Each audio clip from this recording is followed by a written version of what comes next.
Hello and thank you for joining us today. I'm Julia and I am here to show you how to do a proper Warrior One pose. So Sarah will demonstrate for us and I will make adjustments to her as we go along to demonstrate to you how to make sure that you're doing the pose properly. So starting from a standing mountain pose, that just means your heels are directly below your hips. She's got her arms nice and relaxed. She's going to take a big step back with her right leg. And she's keeping her front toes forward as she then allows her back toes to be at a 45-degree angle.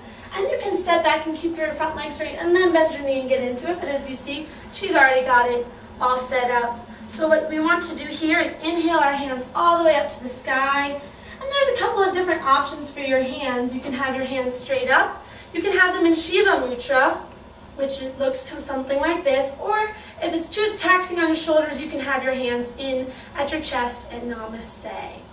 So Sarah will choose whichever pose she prefers as long as she keeps her shoulders nice and relaxed.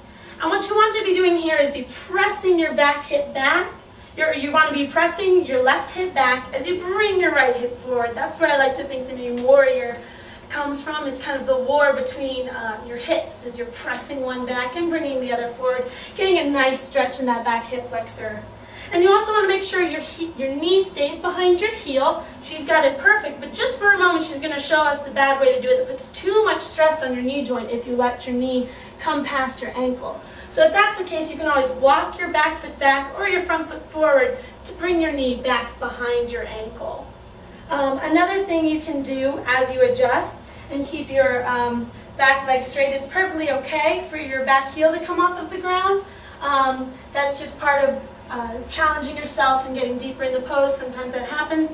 Eventually it will come back on the mat.